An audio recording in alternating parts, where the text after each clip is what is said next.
Okay, so I'm just going to set this over here to dry.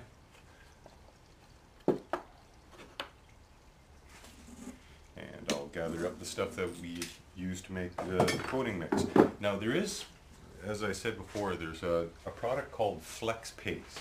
I don't have any out here. I showed it in one of my other videos. It's the same stuff that I coat the little wire deciduous trees with. Very expensive.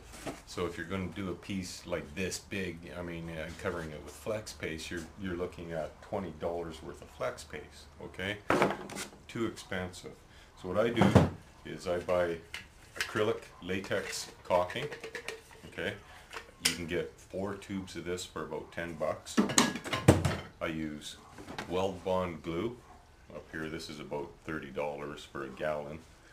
It is more expensive than the white glue, but I like it better. Okay, so I use Weld Bond, acrylic latex, and plaster of Paris. And I buy it in the big bag for about 10 bucks.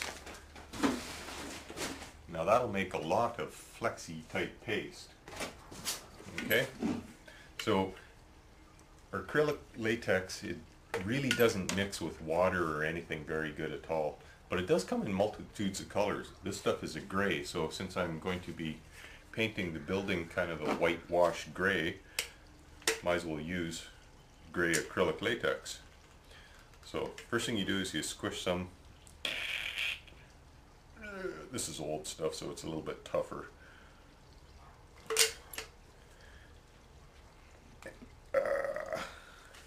Now ratio wise, I don't really pay much attention. I just kind of squirt some in, okay? It's kind of hard to get on the end. So I would say I have a good golf ball plus size of it in there. And the Weld Bond, I will probably add, half that amount. All depends if I got lots of glue. Today I've got lots of glue. Okay, so anyways, I'm going to add about a good squirt. So can you see how much is in there? Now these two, you have to mix together before you add water or anything. Okay, otherwise you just can't mix up that the caulking. It'll just, you just can't mix it into your water. Okay, so I pre-mix it with the glue into a nice creamy paste.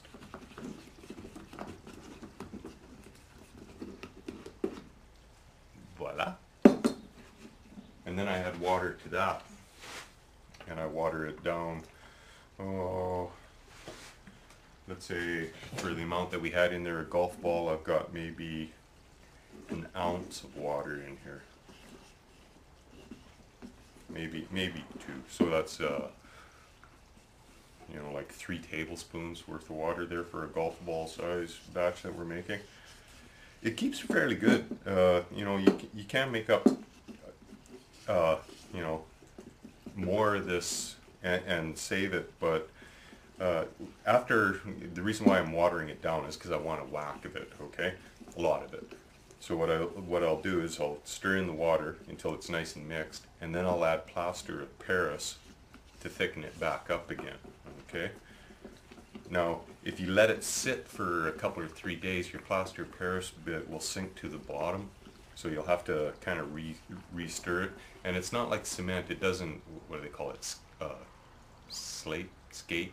Anyways, it doesn't do that. It'll actually separate, and you'll get these little crumbles in your work then, which you know, if they flake off, you got little white specks, and it's really annoying. But being that it's plaster, they'll take paint or a stain really easy, so you just touch them up with a dirty paintbrush, and it you know, goes away. But it's still a hassle.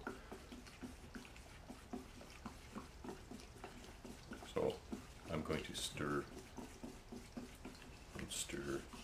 Kind of like when you're cooking, it's better if you add your water a little bit at a time rather than dumping it all in like I just did. But okay, so you stir that until it's all, I would show you, but I would pour it out showing you. Anyways, it's all nice and smooth. Okay, now we're going to add the plaster of Paris. plastered Paris, you can't really just dump in, otherwise it doesn't blend.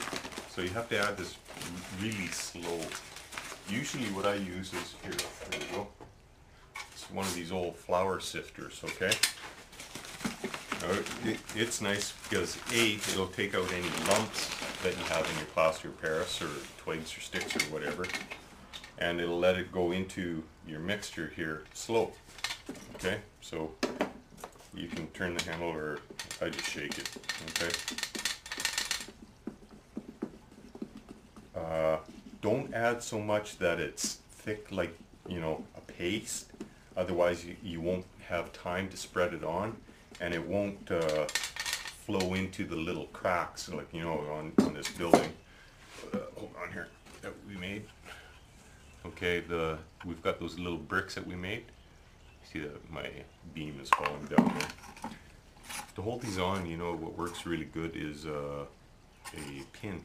You know, just one of those straight pins, and then you can just kind of pin it in place and then pull those pins out after it's dried. Okay.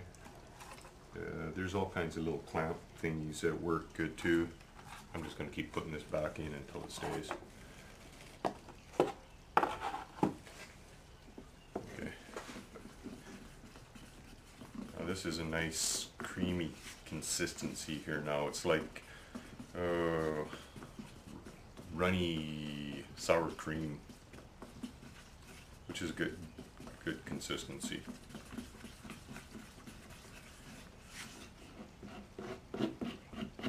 Okay. This is also why my paint brushes are always drying out on me, is because this stuff is really hard to wash off. This is also why I came up with these food grade gloves, because this will last for, like coated on a gaming piece. I've got pieces over here that are kind of rejects that, you know, that I couldn't sell, didn't